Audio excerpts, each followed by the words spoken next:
Women are powerful creators. The Align Women podcast features female entrepreneurs, leaders, and other professional women who've demonstrated agency and innovation in their personal and professional lives. I'm your host, Amy Evans. I have authentic, intimate conversations with my guests that highlight their paths to success, their struggles and accomplishments, and the things that currently excite, motivate, and inspire them to turn their visions into reality. Welcome to episode number 1 of the Align Women podcast. I am Amy Evans. I'm your host, and I'm the founder of Align Women, which is a leadership and networking organization for professional women. The podcast features female entrepreneurs and leaders and other professional women who've demonstrated agency and innovation in their personal and professional lives. And with me today is my very good friend, McFarland, who's the president of M&M Benefit Solutions Insurance Services. She and I met through our involvement with the National Association of Health Underwriters, which is our health insurance agents industry association, and we participated together in a few agency owner masterminds, and she's also a founding member of the current first Align Women Mastermind. She is absolutely the embodiment of a servant leader, and she is truly the kindest person I know, and I'm really excited to have you on the show. Welcome, Dawn.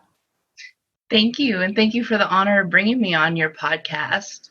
I want to congratulate you on Align Women, and I am so proud of what I'm watching grow.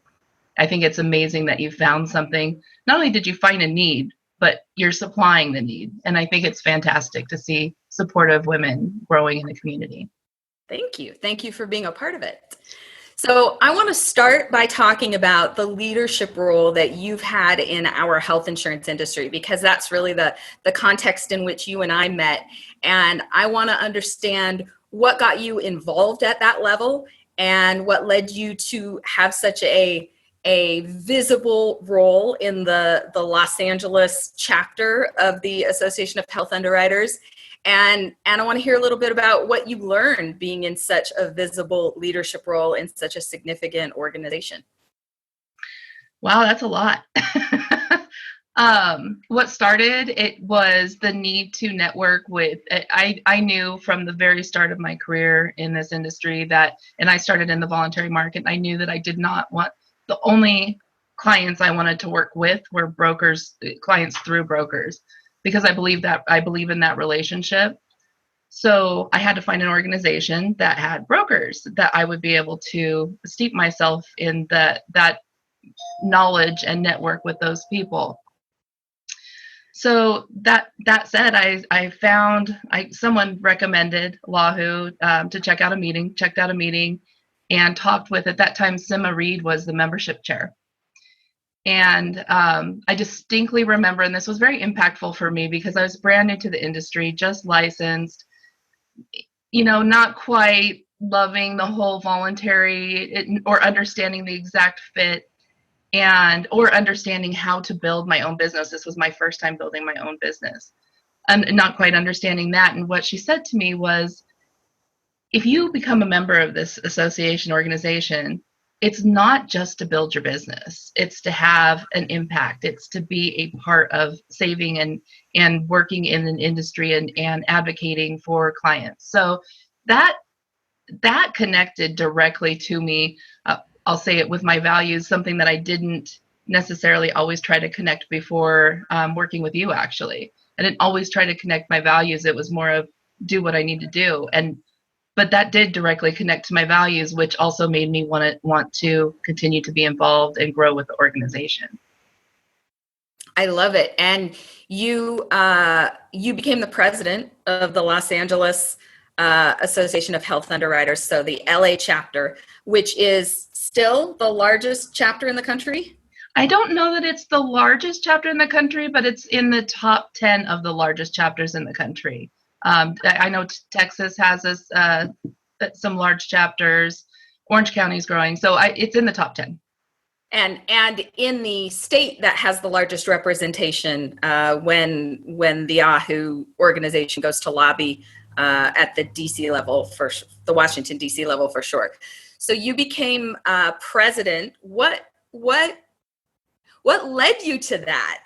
What led you, knowing the gentle and kind and sweet soul that you are, and the willingness to necessarily be in the background, but the willingness to quietly serve. Being the president of such a big organization is not exactly a quiet position to be in. What led you within 4 years of joining the organization to want to become president? I I think it's multiple. Part of it is what, quiet or not, I do have a passion for gathering people for a good cause. And I feel like I'm able oftentimes to see a larger picture, and my goal was to hopefully direct us in a positive direction that led to the larger picture. And being asked and feeling, and I wanted to support my brokers. That really was, I wanted to do what I could to support the brokers that I worked with. I love it. And that led you even after being president, which was a 12-month commitment, right? It's technically a 3-year commitment, because you run for president as president-elect, then you're president, and then you're immediate past president. So right. So you served as actual president for a year, but you had that commitment for 3 years. And there are a few other things that you have either spearheaded in the AHU organization or revived. And the things that stick out to me are the mentorship program and internship program at the Los Angeles level, the national social media chair position that you had last year. Correct. And then the California Association of Health Underwriters Foundation, which is a revival, correct, of a previously existing but not thriving effort. So tell me about one or all of those, and how you've contributed to having those be a more significant part of the AHU organization. I'll start with the internship program, because I think actually it's one of the most important things that we can focus on as an industry. As you know, our industry is typically 55 and above, and that's being generous. And if we don't increase the number of people understanding the career, what's our succession plan in the industry? So the internship program is really valuable, or important to me, to make sure our industry continues to thrive.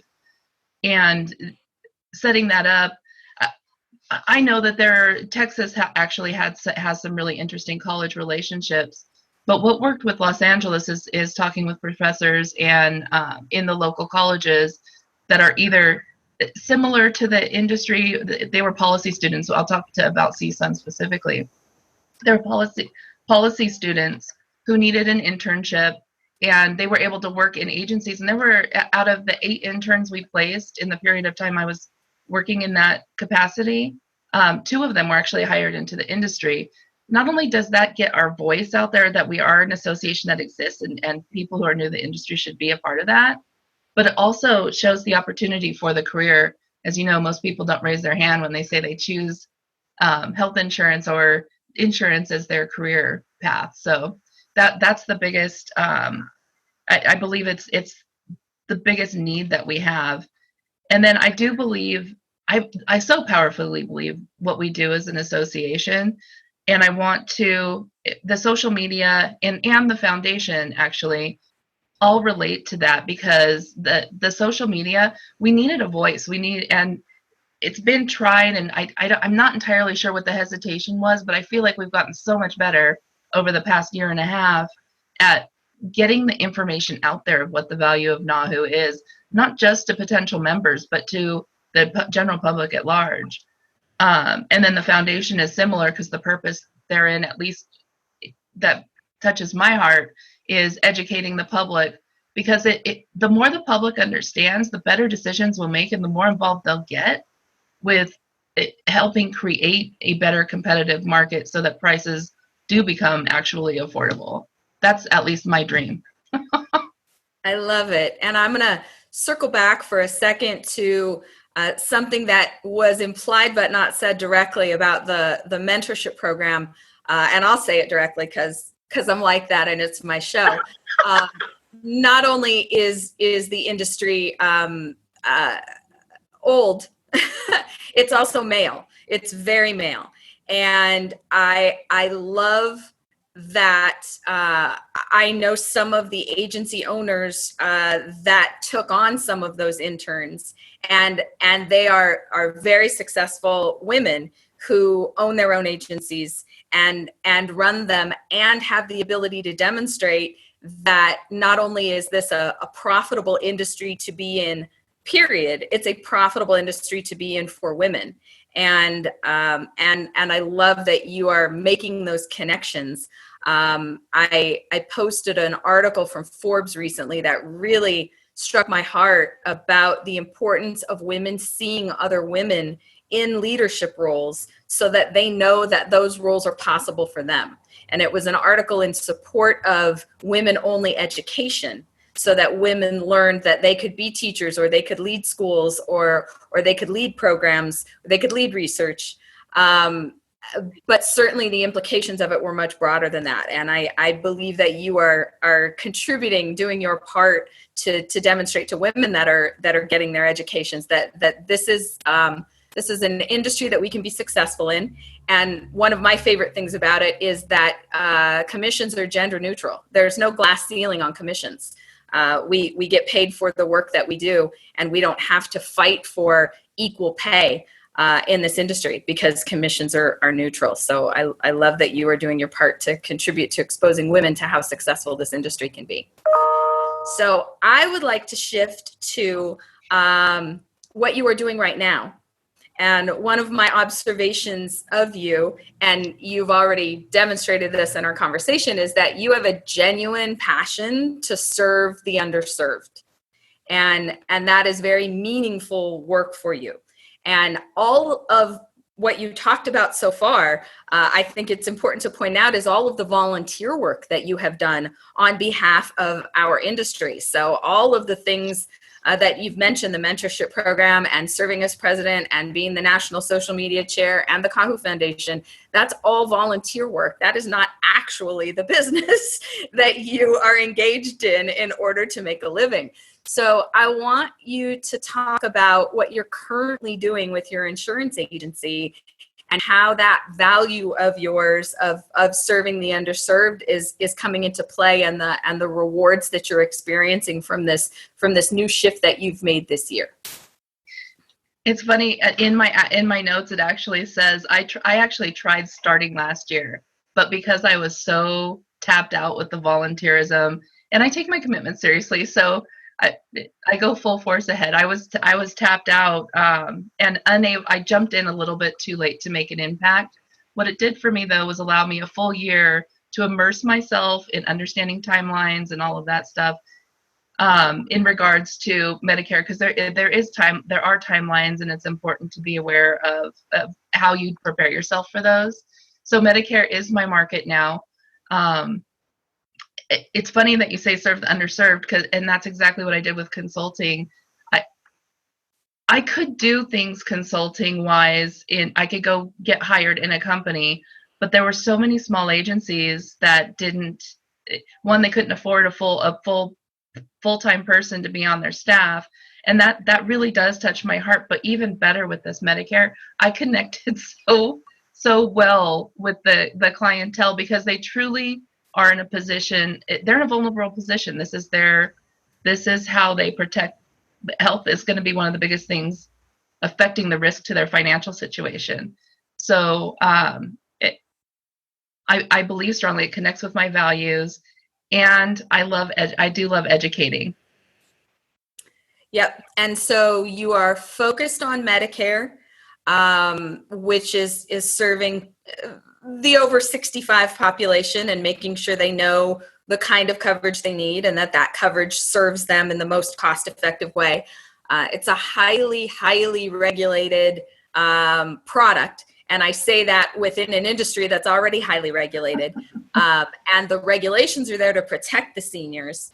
On the other hand, there's a lot of there are a lot of less than scrupulous people in that market taking advantage of those seniors. And so I know you and I have had conversations about things that you've seen that are really dismaying, and that you are out there providing accurate and heartfelt and appropriate information for them is wonderful. And you are building a business model that, as far as I know, doesn't exist, because while you're learning about serving the Medicare market, you're also focused on building a service for employee benefits brokers like me, who have clients where not only are the owners of the businesses likely aging into Medicare and having questions about whether or not they should stay on the group plan or they should enroll in Medicare Part A or Part B, or how does the prescription piece work? I'm certainly experiencing that with my client owners, but also the employees are either approaching that age, because we have people working way past 65 and they have questions about whether or not they should take the group insurance or enroll in Medicare. But also the boomers who are employed by my clients have parents who are aging into that and have questions. And so tell me about the business model that you are working on that will allow you to take that expertise in the Medicare field and use it to serve the brokers that you've already built relationships with. Okay, and there are a couple similar models that I'm trying to learn from in this. One I know of in California and one in another state. The idea is that if you're educating people and they understand what their options are in the employer market, for those who actually should probably be on Medicare would be a better option for them. It's going to save the employer money. Obviously, the employer cannot push or encourage employees to take Medicare over the employer offered plan. There's also rules that impact it. For example, if you are a employer of 20 or fewer employees, if your employees don't have Part A, then they will potentially get billed for any in-hospital stay. The employer insurance is not going to cover it, because Medicare Part A pays first in that size of a group. So there's a ton of little pieces that are important for all of the agents to understand. And I get it. Agents have enough on their plate. If I can be that resource for them to go in and educate the employer, as well as put together educational seminars inside or outside the employer group that is offered to those employees, I believe that it's a huge value add. And then the brokers that I'm talking about are not brokers that participate in the Medicare market. So it's a non-competition issue. For sure. And I think lots of professional services people have the same experience. When someone outside of that service, here's what they do, they think we know all about all of it. So if you're an arthroscopic surgeon, you're supposed to know about strep throat, or if you're a criminal law attorney, you're supposed to know about fixing a traffic ticket. And if you're a health insurance broker, you're supposed to know everything about Medicare. And there is no bandwidth for me to be able to absorb all the technical aspects of that. So to have a resource like you is super valuable for me. And it is all built on the premise or the value that we want to serve our clients in the best way possible. So we want people to take advantage of the Medicare plans if those are the best fit for them. We want them to stay on the group plan if that's the best fit for them. It takes some work to figure that out. And so to be able to partner with you to do that in service of my clients is really valuable to me. So I'm super excited that you are becoming that resource for an area that is both important to me and way outside the scope of what I have time to understand. Thank you. I am thrilled with that. So tell me one thing that you wish people understood about what you do, something that they probably misunderstand or don't have clarity on, and you wish that they understood it better. If we're talking general public, which is what comes to mind first, and this comes from back when I first certified with Covered California at the beginning of ACA, when that was rolled out. And one of the biggest questions, I would say we enrolled over 400 people in that first year. I touched 400 people myself in that first year. And one of the things that kept coming up, this doesn't cost me anything to talk with you. Why do people not know that there are people out there that are able to help them? Because it can be confusing, and understanding what your needs are. Health insurance is not fun. Nobody wants to think about getting sick, and nobody wants to think about having to spend money when they get sick. So I think that's the biggest thing is making sure people understand that there are professionals out there, and currently, at least in California, it doesn't cost them anything additional to get that assistance. It's already embedded in a premium that it is filed with the Department of Insurance.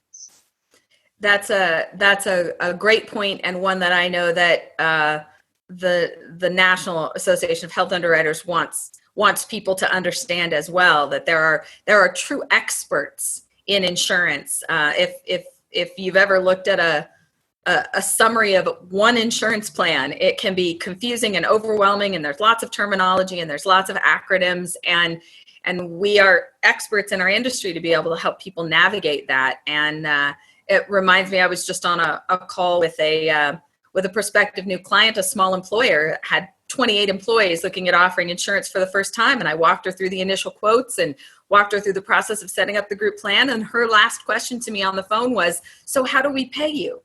And I went, "Oh, right. I forgot she doesn't understand that I don't get paid by the client. I get paid by the carrier for placing the coverage. And my goal is to place the right coverage for the long term and provide a high level of service so that I get to continue working with that client." So I appreciate you doing the work to let people know that whether it's at the Medicare level, the Covered California level, the private individual insurance level, or at the group level, it does not cost anything to work with an expert that's going to help you find the right coverage. I think it's important that you mentioned, obviously I'm going to say this, the National Association of Health Underwriters, because nationwide you're able to access agents that I believe members of that organization have a commitment to their industry enough that you can trust that you're going to get good representation, people who are keeping up on their education, they're keeping up on the trends, they're keeping up on the laws. Those are the members of the National Association of Health Underwriters, and you can find an agent through there. I think it's really important to have that resource. I will be sure that in the when we post this podcast, that we include a link to the National Association of Health Underwriters so that people can easily access that if they're not familiar with the organization. Cool. Okay, final question, the squishy one, because I like a good squishy question. Tell me about a limiting belief that you've had to overcome, personally or professionally, and maybe one that hasn't been all the way overcome yet, but something that you were taught, something that you've observed, that you've carried with you, and that you realize you need to put down in order to be the amazing, wonderful, flowering human that you are. When I saw questions that you might ask, that the limiting belief one keeps coming up, because I feel like I'm overcoming a lot of limiting beliefs, whether it was what I saw by how I was raised, or it's ones that developed over experience in time.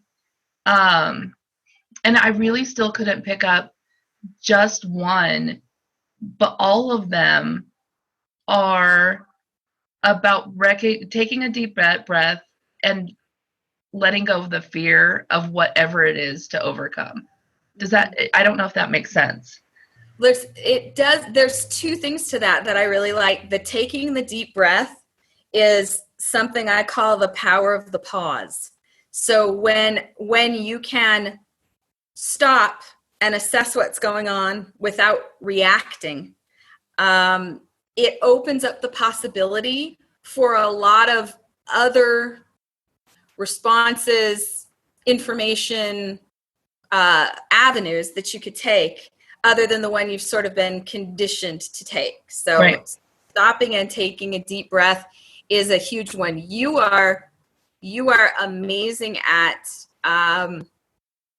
taking information in a very at least outwardly neutral way. You are willing to listen to divergent perspectives. You are, and I'm sure this was part of why you were so successful as the president of LAHU, because you're willing to listen to all perspectives and consider them in a very open-hearted way, and acknowledge that all perspectives are valid from wherever that person's coming from, and that there's probably some value in whatever that person's expressing. And I'm constantly impressed by that, and continue to observe that, because it's something that I want to emulate. I learn a lot from the way that you interact with other people. Thank you. That's very touching. It matters to me. People matter to me in general. And I think that a lot of ideas come from hearing all sides. For sure. And you are very, very good at that. Thank you. So I want to close out by letting you tell everyone where they can find you if they are interested in interacting with you, either directly or on social media. Email Dawn, DAWN, at M as in Mary, N as in Nancy, M as in Mary, benefitsolutions.com. That's benefit singular, solutions plural.com. LinkedIn, Facebook is where I don't know why that's where I play. I'm trying to get more involved on LinkedIn. And I am on Instagram, which is currently, personally I'm using it, but not for my business as much. And that will increase after January, after AUP. Got it. And we will post links to all of your social media channels in the show notes when the podcast is posted, so people can find you. Thank you so much for being on episode number 1 of the Aligned Women podcast. Woohoo, you did it. Woohoo, we did it. I so appreciate you sharing all of these wonderful things. And I very much love having you on the show. I adore you, and thank you for having me. Keep doing what you're doing. Thank you. Mm-hmm. Bye. Bye. Thanks for listening to the Aligned Women podcast. You can find more episodes with more amazing women at alignedwomenpodcast.com, and visit alignedwomen.org to learn more about our leadership and networking organization. This is Amy Evans, and you've been listening to the Aligned Women podcast.